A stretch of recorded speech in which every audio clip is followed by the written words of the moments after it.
Bismillahirrahmanirrahim. Assalamualaikum warahmatullahi wabarakatuh. Kita masuk lagi di mata kuliah Psikologi Industri. Pada pertemuan kali ini saya masih membahas di bab yang sama seperti pertemuan sebelumnya, yaitu pengembangan dan budaya organisasi.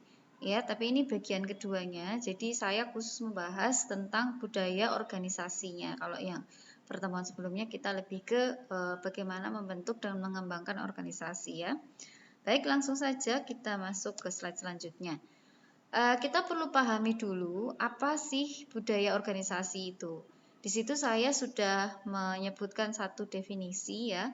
Sebenarnya ada banyak sekali definisi dari beberapa ahli dalam bidang psikologi atau manajemen organisasi gitu ya. Tetapi saya ambil satu yang memang umum dipakai dan ya hampir sama lah ya antar satu dengan yang lain, yaitu sistem nilai organisasi yang dianut oleh anggota organisasi yang memengaruhi cara bekerja dan berperilaku dari para anggota organisasi. Baik, jadi kata kuncinya ada di sistem nilai. Jadi ini adalah berupa sistem nilai ya, bukan aturan resmi yang memang dibuat oleh perusahaan, begitu ya. Tetapi lebih pada sesuatu yang bersifat tidak tertulis, begitu ya. Tetapi walaupun demikian, budaya organisasi ini akan mempengaruhi bagaimana cara bekerja maupun bersikap dari para anggota organisasinya. Nah, dulu waktu mungkin beberapa ada yang belum mengambil etika profesi ya, tetapi kalau yang sudah pernah ambil mungkin akan paham bagaimana sebuah nilai itu lebih sulit ya dicapai ya. Kenapa? Karena dia tidak tertulis dan dia hadir atau diikuti itu bukan karena sebuah paksaan, tetapi karena memang sudah terinternalisasi di dalam diri si pelaku ya, atau kalau di sini organisasi berarti anggota organisasinya. Baik, kita masuk ke slide selanjutnya. Kalau tadi kita sudah tahu definisi budaya organisasi, di slide ini kita lebih ngerti lagi nih, karena kita sudah lihat karakteristiknya. Apa saja karakteristiknya kita perhatikan. Yang pertama adalah inovasi dan pengambilan resiko. Maksudnya bagaimana? Jadi organisasi itu melihat gitu ya, sejauh mana karyawan itu didukung untuk menjadi inovatif dan mengambil resiko. Begitu. Kalau misalnya kita mendukung ya, kalau di sini disebutkan mendukung karyawan atau anggota organisasi itu untuk menjadi inovatif, itu berarti kita memberikan kepercayaan begitu ya kepada anggota organisasi atau karyawan untuk mereka itu bisa mengambil keputusan atau menentukan bagaimana cara kerja mereka, metode kerja mereka begitu, sehingga ini akan memberikan ruang bagi para karyawan ataupun anggota untuk berpikir secara inovatif gitu ya. Jadi berpikir inovatif itu berarti dia mencari temuan baru, itulah inovatif ya. Perhatian terhadap yang detail. Jadi sejauh mana karyawan itu diharapkan menunjukkan kecermatan, analisis, dan perhatian terhadap sesuatu yang detail gitu. Jadi ada karakter yang bisa kita temui di dalam organisasi ketika organisasi itu sudah punya budaya yang baik gitu ya. Sebuah budaya organisasi yang baik itu ketika karyawannya atau anggota organisasinya itu mahir sekali atau pandai sekali dalam menganalisis situasi, atau dia memberikan perhatian sampai pada tingkat yang detail gitu. Tidak banyak ya organisasi atau perusahaan yang karyawannya itu memperhatikan hal-hal kecil gitu. Kalau misalnya untuk kebersihan saja ya, kalau misalnya karyawan itu perhatian sekali dengan kebersihan yang detail gitu, akan sangat mudah bagi organisasi itu untuk mewujudkan bagaimana si lingkungan kerja yang bersih gitu, karena ya mereka detail gitu sampai ada debu di mejanya mereka tahu sehingga dibersihkan seperti itu. Beda kalau hal-hal detail itu tidak diperhatikan. Nah, padahal orang di luar perusahaan itu ketika menilai perusahaan kita atau organisasi kita itu melihatnya mungkin detail gitu. Maka dari itu karakteristik budaya organisasi yang bagus itu ya salah satunya adalah memperhatikan terhadap sesuatu yang detail. Kemudian yang ketiga adalah orientasi hasil atau output oriented ya. Mungkin ada yang berpikir, Bu, bukannya proses itu lebih penting daripada hasil gitu ya. Kenapa sih, Bu, kita harus memikirkan hasilnya? Bukan berarti ketika kita berorientasi kepada hasil itu kita tidak memikirkan proses ya. Kita tetap memikirkan proses, tetapi maksudnya orientasi kepada hasil dilihat dulu ya sejauh mana manajemen itu fokus pada hasil, bukan pada teknik dan proses yang digunakan untuk mencapai hasil tersebut. Nah, itu kan tadi yang saya bilang, Bu, berarti nggak mikirin proses. Bukan. Saya beri ilustrasi ya, seperti di dunia pendidikan sekarang kita itu berpedoman itu pada outcome based learning. Jadi pembelajaran berbasis outcome atau luaran gitu ya. Jadi kita itu benar-benar memperhatikan luaran dari proses kita, bagaimanapun prosesnya, gitu ya. Jadi yang dilihat orang itu adalah luarannya, gitu. Maka kita itu sebisa mungkin fokus itu pada luaran, gitu. Fokus itu pada luaran. Itu tidak akan mengurangi bagaimana kita berproses, gitu ya. Kalau misalnya kita lihat nanti di bawah. Kita nanti akan lihat di bawah ya, bahwa ketika kita berorientasi pada hasil gitu ya, dan kita melakukan budaya organisasi yang betul, itu secara otomatis proses itu pasti akan dilakukan dengan baik. Dan yang kedua, cara untuk mencapai sebuah hasil itu memang tidak hanya satu cara kan, ada banyak cara, sehingga yang fokus di sini adalah bukan memperdebatkan caranya gitu ya, bukan semata-mata memperdebatkan mana cara yang akan kita pakai, tetapi yang utama di sini adalah kita fokus pada hasilnya seperti apa, begitu. Hasil akhirnya nanti akan seperti apa, yang mau kita capai nanti apa, gitu. Jadi tentukan visi dulu, visi tercapai, kemudian misi. Kita tentukan visi, visinya jelas, kemudian kita ke misi. Jadi fokus pada hasil dulu, hasil tercapai, setelah itu baru kita mulai memperbaiki proses-prosesnya, gitu. Jadi proses itu nanti akan memperbaiki sedikit demi sedikit hasilnya juga gitu. Jadi orientasinya tetap pada hasil ya. Di awal kita orientasinya pada hasil. Nah, kemudian yang keempat itu orientasinya pada orang. Nah, sejauh mana keputusan manajemen memperhitungkan efek kepada orang-orang di dalam organisasi tersebut. Nah, seperti yang saya bilang tadi ya, kenapa Bu kita nggak berorientasi pada proses? Sebenarnya biasanya proses itu, orientasi pada proses itu nanti akan berdampak pada orang kan. Nah, maka di sini membahasakannya ya, selain berorientasi pada hasil itu ada berorientasi pada orang, berorientasi pada tim gitu ya. Jadi pihak manajemen itu ketika membuat sebuah keputusan, dia itu selalu memperhitungkan apa dampak yang akan diterima oleh orang-orang di dalam organisasi tersebut.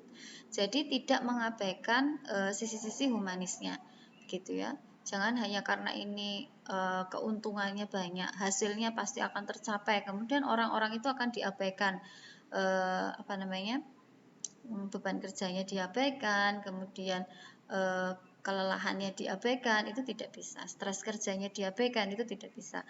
Yang kelima itu adalah orientasi tim. Sejauh mana kegiatan kerja itu diorganisasikan ya di dalam tim, bukan secara individu. Jadi budaya organisasi yang baik gitu ya, memiliki karakteristik kerja timnya itu berjalan gitu ya. Kerja timnya itu berjalan. Dan yang keenam, keagresifan. Keagresifan berkaitan dengan agresivitas karyawan, terutama ini nanti kaitannya juga dengan inovatif ya. Bagaimana karyawan itu agresif, terutama dalam menyelesaikan berbagai masalah yang muncul di dalam organisasi, bukan malah apatis gitu, masa bodoh ya wis lah, bisanya cuman kayak gini, mau gimana lagi gitu. Itu namanya keagresif ya. Agresif itu adalah ketika dia mengalami sesuatu masalah dan itu kok kayak mentok, dia itu tetap akan terus berusaha berjuang, gimana ya ini baiknya, gimana supaya kondisinya bisa lebih baik gitu. Yang ketujuh adalah kemantapan ya. Organisasi menekankan dipertahankannya budaya organisasi yang sudah baik gitu. Jadi ada rasa mantap gitu ya ketika dia sudah yakin bahwa budaya organisasinya berjalan dengan baik dan dia tidak kemudian berpikir karena sudah berjalan dengan baik ya sudah gitu. Dia tidak berusaha untuk mempertahankannya, justru malah ya sudah nanti nggak perlu kita apa-apakan juga bakalan kayak gini gitu. Belum tentu, karena yang namanya budaya organisasi itu harus terinternalisasi ya, sehingga butuh kemantapan dan keyakinan bahwa yang kita lakukan itu baik dan perlu dipertahankan, jangan sampai turun seperti itu, kalau bisa naik ya. Jadi ini ada beberapa karakteristik budaya organisasi yang itu harus dimunculkan gitu ya, sebagai budaya yang baik di dalam perusahaan atau organisasi kita. Nah, ini ada tipologi nih, ada tipologi atau bentuk-bentuk budaya organisasi ya. Setiap perusahaan itu pasti memiliki model yang berbeda lah ya dalam memperlakukan bawahan atau karyawan-karyawannya. Kita lihat tipologi akademi. Jadi perusahaan yang memiliki tipologi akademi itu merekrut para lulusan muda universitas, gitu ya, fresh graduate, kemudian mereka melatihnya dan menempatkannya pada fungsi-fungsi khusus. Perusahaan lebih menyukai karyawan yang cermat dalam menghadapi dan memecahkan masalah, gitu ya. Jadi perusahaan dengan tipologi akademi itu berarti dia pengen karyawan itu yang kritis. Fresh graduate itu kan seperti itu ya, dia idealis gitu ya. Teori-teori yang dia terima di universitas itu ketika tidak sesuai dengan realita, maka mereka akan mudah untuk interupsi gitu. Loh, kok begitu gitu loh. Yang saya pelajari seperti ini. Kenapa nggak bisa seperti ini, Pak? Gitu. Nah, ini menimbulkan iklim atau budaya organisasi yang kritis dan syarat dengan inovasi gitu ya. Nah, maka beberapa perusahaan itu suka dengan para fresh graduate gitu. Walaupun kita tahu tidak semua perusahaan seperti itu ya. Kelemahan fresh graduate itu yaitu tadi, mereka itu idealis. Sehingga ketika menemui kenyataan di lapangan itu tidak sesuai dengan apa yang mereka terima ketika di perusahaan, mereka mungkin akan mengalami kekecewaan, mengalami stres gitu ya. Sehingga mereka akan lebih mudah untuk keluar dari perusahaan. Tapi ini tadi sisi positifnya ya. Jadi bisa lebih cermat, bisa lebih agresif ya, lebih kritis dalam memecahkan masalah. Kemudian ada tipologi klub gitu ya. Perusahaan itu lebih berorientasi pada orang dan tim serta memberikan nilai yang tinggi untuk karyawan yang bisa menyesuaikan diri dalam sistem organisasi. Jadi perusahaan itu menyukai karyawan yang setia dan mempunyai komitmen tinggi serta mengutamakan kerja tim. Jadi perusahaan itu akan menilai tinggi orang yang teamworknya bagus, walaupun dia tidak punya inovasi yang bagus gitu ya. Yang penting dia itu bisa memanage orang gitu. Dia bisa mengelola kerja tim gitu. Kalau yang akademi tadi mungkin dia nyari orang-orang yang inovatif gitu ya. Tapi kalau yang klub ini dia mencari orang-orang yang bisa diajak kerjasama, yang tidak mudah mutung gitu ya, yang dia tetap akan bekerja itu bareng-bareng gitu, apapun yang terjadi. Kemudian tim bisbol, yaitu perusahaan berorientasi pada para pengambil risiko dan inovator. Perusahaan itu lebih menyukai karyawan agresif, hampir mirip ya seperti yang pertama. Perusahaan cenderung mencari orang yang berbakat dari segala usia, menawarkan insentif dan kebebasan yang besar bagi mereka yang sangat berprestasi. Nah, bedanya dengan akademi, kalau yang tim bisbol ini orang berbakatnya itu di segala usia. Jadi mungkin dia akan lebih menyukai orang-orang yang lebih berpengalaman ya, punya pengalaman kerja yang banyak. Kemudian mereka itu bisa take a risk gitu. Mereka berani ambil resiko gitu. Mungkin tidak semua fresh graduate itu bisa ambil resiko ya. Kayak misal beberapa fresh graduate itu ketika ada kontrak kerja, misalnya ada syarat-syarat, misalnya tidak boleh kalau dulu ada pertanyaan, Bu, tidak boleh menikah gitu ya. Menikahnya minimal nanti kalau sudah bekerja 2 sampai 3 tahun gitu.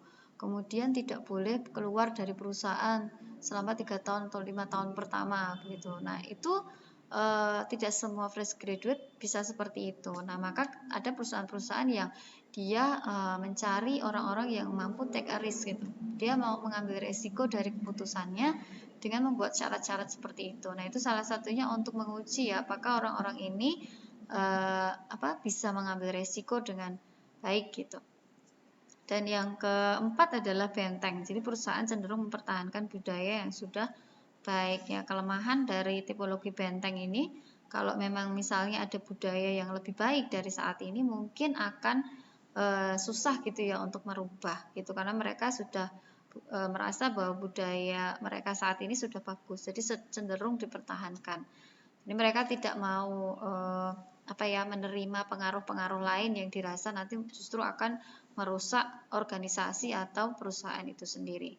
Gitu. Nah, ini tipologi benteng ini bagus sih untuk perusahaan yang sudah memang advance dan berada di puncak gitu ya. Mereka tetap harus jadi benteng, jadi mempertahankan budaya mereka, jadi tidak mudah menerima budaya lain karena posisi mereka adalah sebagai perusahaan yang mungkin top ya, top brand misalnya yang dia sudah di atas gitu ya. Nah, selanjutnya kita lihat apa manfaat atau tujuan dari budaya organisasi. Jadi kita lihat di sini bahwa kesinambungan organisasi itu sangat tergantung pada budaya yang dia miliki. Menurut Robbins ya, manfaat dari budaya organisasi itu yang pertama membatasi peran yang membedakan antara organisasi yang satu dengan organisasi yang lain. Jadi organisasi atau perusahaan itu kan beda ya, beda fungsi, beda tujuan, beda peran ya, beda ya pokoknya punya khas lah. Kita sebut saja misalnya perusahaan jasa dan manufaktur misalnya, mereka itu beda, perannya beda, kemudian orientasinya juga beda, sehingga budaya organisasinya pun pasti saya rasa juga berbeda. Nah, perbedaan budaya organisasi ini yang akan membedakan seperti apa sih organisasi mereka, kemudian peran organisasi mereka itu akan sejauh mana dibandingkan dengan organisasi yang lain. Itu dilihat dari budaya organisasinya gitu. Masih mungkin sampai sini masih bingung ya. Lah terus budaya itu apa, Bu? Kenapa kok budaya itu tidak dibuat sama aja, Bu, antara satu perusahaan dengan perusahaan yang lain gitu. Misalnya sama-sama budaya disiplin, ya sudah semua perusahaan baik itu manufaktur dan jasa itu kan pasti disiplinnya itu butuh gitu. Nanti kita akan lihat ya maksudnya budaya itu yang seperti apa. Dan nomor 2, menimbulkan rasa memiliki identitas bagi anggotanya. Yang ketiga, mementingkan tujuan bersama daripada mengutamakan kepentingan individu. Jadi yang tadi saya bilang ya, adanya budaya organisasi itu tujuannya itu supaya mereka yang ada di organisasi itu nggak individualis gitu ya. Ya iyalah, tujuan kita berorganisasi itu apa sih? Pasti supaya kita itu bisa menjadi pribadi yang lebih sosialis gitu ya, lebih bisa bekerja sama. Pun ketika kita bekerja di perusahaan itu juga melatih kita untuk biar kita tuh nggak individualis. Kalau kita nggak bekerja di perusahaan, mau bikin usaha sendiri ya boleh-boleh aja, tapi itu akan melatih kita menjadi tadi sebenarnya orang yang individualis ya, walaupun nanti kita punya bawahan, tapi kan kita sebagai owner kan kita punya punya otoritas tinggi untuk tidak bersikap ramah terhadap bawahan, untuk tidak bersikap merangkul bawahan. Itu kan otoritas dari pemimpin ya. Tapi kalau kita sebagai bawahan kan berarti kita mau nggak mau harus mau untuk mengikuti perintah atasan. Kalau atasan bilang kamu kerja sama, ya kita harus kerja sama gitu. Jadi organisasi yang baik itu adalah organisasi yang budaya organisasinya itu bertujuan supaya anggotanya itu bisa bekerja sama gitu. Kemudian yang keempat, menjaga stabilitas organisasi.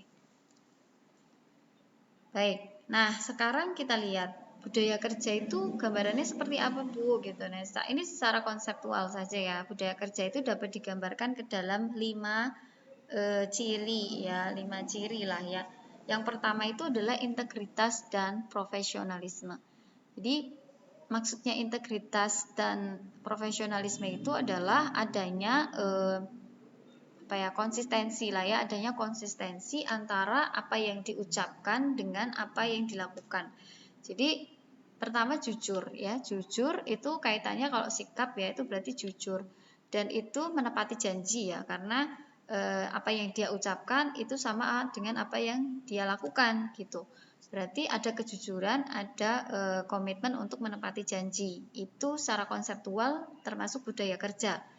Nah, dan profesionalisme. Profesionalisme itu berarti sesuai dengan keahlian. Nah, maka tadi dibilangkan budaya kerja itu mungkin berbeda antara organisasi satu dengan organisasi lainnya, perusahaan satu dengan perusahaan yang lainnya. Kenapa? Karena ada profesionalisme tadi. Jadi perusahaan manufaktur itu punya profesionalisme yang berbeda dengan perusahaan jasa. Ya, keahliannya, skillnya itu berbeda.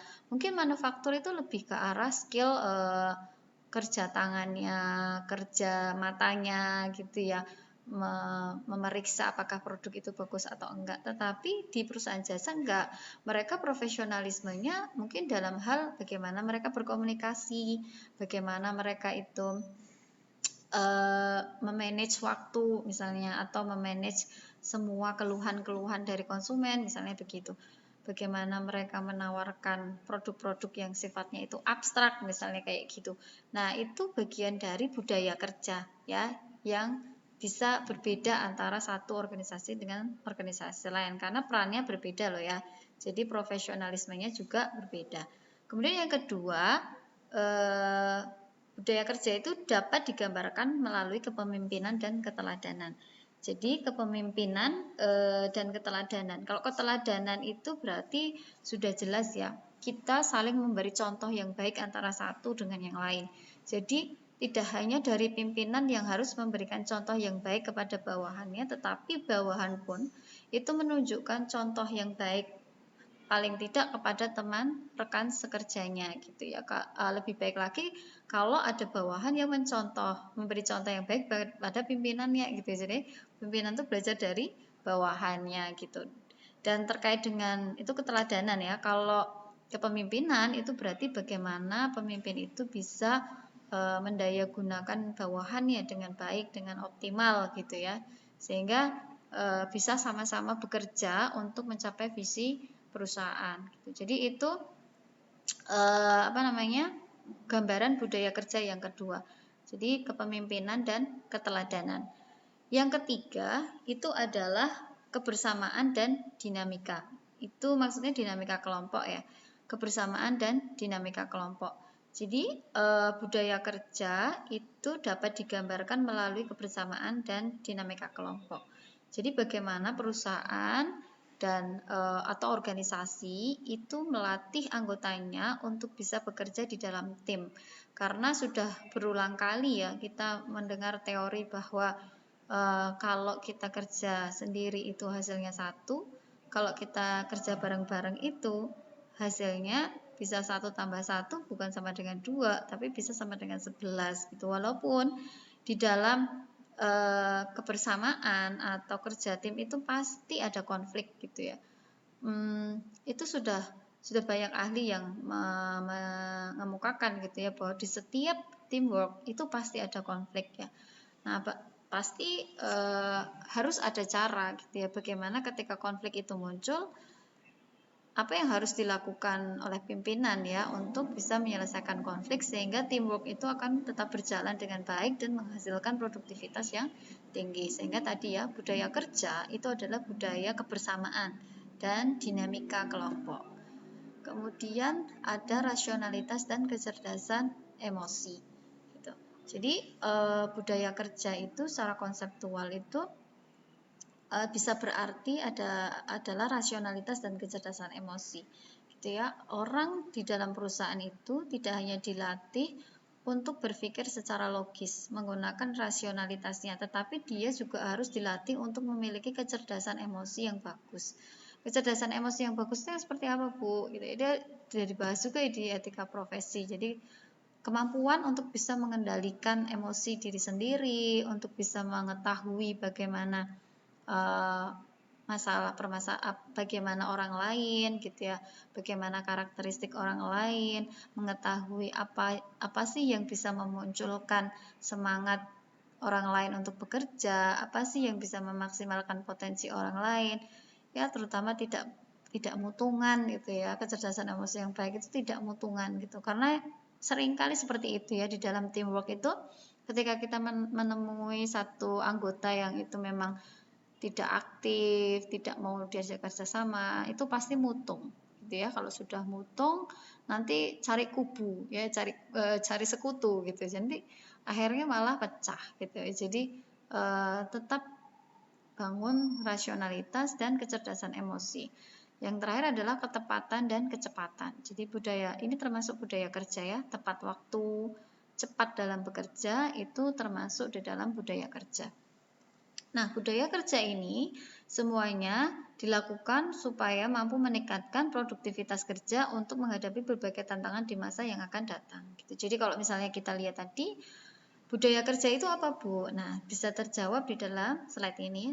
Jadi budaya kerja itu ya integritas, profesionalisme sesuai dengan skill atau keahlian yang dibutuhkan oleh perusahaan. Kemudian kepemimpinan, tipe kepemimpinan seperti apa yang sesuai itu harus selalu dievaluasi. Kemudian keteladanan, saling berlomba-lomba untuk memberikan keteladanan gitu ya kepada orang lain. Dan semuanya ini sebenarnya kalau misalnya kita kalau misalnya kita cermati gitu ya, tidak akan bisa terinternalisasi kalau kita itu hanya berpikir bekerja itu adalah untuk cari uang. Itu nggak akan bisa gitu ya, karena berat sekali. Maka berpikirlah gitu ya bahwa bekerja itu adalah untuk ibadah gitu ya. Untuk ibadah berarti seperti apa? Bagaimana caranya supaya kerja kita itu bisa bermanfaat untuk orang lain juga gitu ya, bisa membantu orang lain, bukan hanya nolongin kita tapi juga nolongin orang lain. Maka kita perlu adanya tadi ya, keteladanan, kepemimpinan, dan kebersamaan gitu. Oke, kita lanjut ke slide selanjutnya.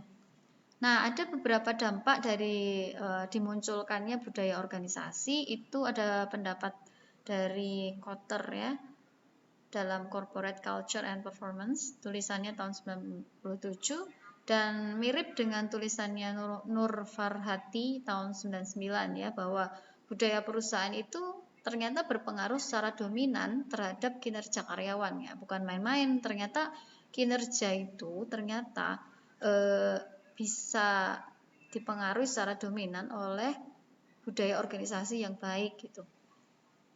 Jadi bukan semata-mata karena kecanggihan teknologi ya ternyata, tapi karena adanya budaya perusahaan yang bagus. Kemudian berdampak positif terhadap kinerja ekonomi perusahaan dan mampu meningkatkan kinerja organisasi. Jadi tidak hanya kinerja karyawan ya, tetapi juga kinerja organisasi. Organisasinya menjadi maju gitu. Kemudian penelitian dari Chuang dan kawan-kawannya tahun 2004 itu mengatakan bahwa budaya organisasi ternyata selain berpengaruh terhadap peningkatan kinerja, itu juga berhasil mengurangi terjadinya konflik gitu ya. Tadi kita lihat bahwa di dalam budaya organisasi tadi ada yang namanya kecerdasan emosi gitu ya. Semakin bagus si organisasi itu membudayakan kecerdasan emosi, maka akan semakin jarang gitu ya terjadi konflik antar kelompok di dalam organisasi. Ataupun kalau misalnya terjadi konflik, itu konflik-konflik yang positif gitu ya, sekedar beda pendapat itu udah biasa gitu ya, tapi jangan beda pendapat yang akhirnya memutus tali pertemanan gitu ya, tapi justru beda pendapat yang akan memunculkan satu ide baru, satu terobosan baru, itu kan lebih keren gitu ya. Nah, ada penelitian dari Tepeci tahun 90. Dia juga mengatakan bahwa budaya organisasi itu ternyata berpengaruh terhadap kepuasan kerja juga gitu. Jadi tidak hanya kinerjanya meningkat, kinerja karyawannya, tapi juga kinerja organisasi, dan ternyata mengurangi terjadinya konflik, dan karena itu semua akhirnya puas deh kerja di situ gitu ya intinya. Oke, dan selanjutnya ada beberapa hal yang mampu membuat karyawan itu lebih berprestasi di dalam bekerja. Kaitannya tadi dengan budaya organisasi ya, tentu saja itu satu gitu. Mereka itu merasa dibutuhkan di dalam oleh organisasi. Jadi karena ada teamwork tadi, ada teamwork itu kan berarti mencirikan bahwa tidak ada tuh pekerjaan yang didominasi oleh satu orang, tetapi pekerjaan itu dibagi secara merata dan proporsional ya, sesuai dengan kemampuan kepada semua anggota organisasi. Sehingga masing-masing itu mempunyai peran gitu. Dari sini kemudian akan ada rasa dibutuhkan gitu. Artinya gimana? Ternyata kalau aku nggak ada tuh akan bermasalah ya organisasi ini gitu. Jangan kemudian ada anggota atau ada karyawan yang merasa aku ki ora kanggo ning kene gitu ya. Aku tuh nggak kepake gitu ya. Itu udah jelas-jelas itu tugasku, tapi kenapa dikasihkan orang gitu. Itu pernah sering sering kali hal itu terjadi. Dan itu biasanya kenapa? Biasanya karena kecerdasan emosi tadi berawal dari kejadian lama yang karena dia itu bekerjanya jelek. Kemudian di kesempatan selanjutnya mutunglah itu ya pemimpin atau rekan kerjanya, kemudian akhirnya tidak diberikan tugas lagi gitu ya, sehingga dia akhirnya merasa menjadi karyawan yang tidak dibutuhkan gitu. Kemudian yang kedua, mengerti dengan jelas apa yang diharapkan dari mereka dan berwenang mengubah harapan-harapan tersebut gitu. Jadi kita tahu apa yang diharapkan oleh karyawan ya. Jadi itu gunanya sarasehan gitu ya, itu gunanya kita mengumpulkan karyawan dalam satu kegiatan-kegiatan yang mungkin informal gitu ya, untuk tahu sebenarnya mereka itu tujuan mereka kerja, tujuan mereka berorganisasi itu apa sih, harapan mereka itu apa sih. Nah, kita bisa memberikan nilai-nilai baru supaya harapan-harapan yang mungkin harapannya salah gitu ya, harapannya supaya oh aku bisa dapat posisi yang tertinggi di perusahaan. Ada yang pengen punya harapan seperti itu. Nah, harapan-harapan yang mungkin kurang sesuai itu bisa kita luruskan, bisa kita apa namanya? Bisa kita ubah menjadi harapan-harapan yang lebih bagus, yang itu lebih positif gitu. Yang ketiga, dihargai dan diberi ganjaran. Jadi ini yang akan membuat karyawan itu berprestasi, itu paling umum itu ini. Jadi ketika diberikan gaji yang besar gitu, walaupun tidak semua karyawan itu akan merasa semangat atau berprestasi lebih bagus kalau diberi ganjaran gitu ya. Ada juga karyawan yang tidak perlu diberi ganjaran berupa uang atau apapun, itu tetap bisa berprestasi dengan itu tadi, misalnya dia merasa dibutuhkan oleh organisasi gitu. Dan yang keempat, mengetahui cara menggunakan kemampuan mereka. Ya, ini termasuk dari kecerdasan emosi ya. Kita tahu bagaimana sih oh dia itu sebenarnya dia itu orangnya introvert Bu, apa-apa nggak mau ngomong, apa-apa disimpan sendiri gitu ya. Tapi sebenarnya dia tuh bagus loh Bu, misalnya ya. Dia tuh punya kemampuan untuk menjelaskan sesuatu itu dengan detail, sehingga orang tuh ketika mendengar penjelasannya tuh langsung tertarik gitu, langsung oke-oke aja gitu. Tapi sayangnya dia tuh pendiam, dia tuh nggak bisa sharing gitu. Itu berarti kita tahu dia punya kemampuan apa, dan kita harus tahu caranya bagaimana kemampuan itu bisa kita gunakan untuk meningkatkan produktivitas perusahaan gitu. Nah, kemudian yang kelima, dipercaya karena dipengaruhi budaya organisasi yang baik, kemudian muncul kepuasan kerja yang akhirnya mempengaruhi kinerja. Jadi karyawan itu bisa lebih berprestasi ketika mereka itu dipercaya gitu ya. Dan dipercaya bukan karena apa-apa, dipercaya karena mereka itu baik gitu. Sehingga lebih dahulu kita memberikan stempel bahwa mereka itu baik gitu. Karena kamu baik, maka saya percaya sama kamu gitu. Bukan karena lah renek wong liya ya wis kamu aja yang ngerjain gitu. Karena nggak ada orang lain, kamu aja lah yang ngerjain. Nah, itu bukan bentuk dari bagaimana membuat orang itu akan berprestasi. Dia akan berpikir bahwa dia dipilih itu karena nggak ada yang lain gitu kan, atau yang lain itu mahal-mahal, bayarnya lebih mahal, kamu tak yang bayarnya itu murah, jadi saya milih kamu gitu. Bukan karena itu, tapi bangunlah rasa percaya diri dan bangunlah rasa bahwa kita memilih mereka itu karena mereka itu punya budaya organisasi yang baik gitu, sehingga kita memilih mereka, sehingga mereka akan bekerja lebih bagus dan berprestasi, dan akhirnya mereka puas, seperti itu ya. Nah, oke, itu slide saya yang terakhir. Demikian yang bisa saya sampaikan pada pertemuan kali ini. Silakan jika ada pertanyaan bisa dimasukkan di kolom tanggapan di gudang materi. Dan tetap ada evaluasi ya untuk pertemuan ini. Akhir kata, wassalamualaikum warahmatullahi wabarakatuh.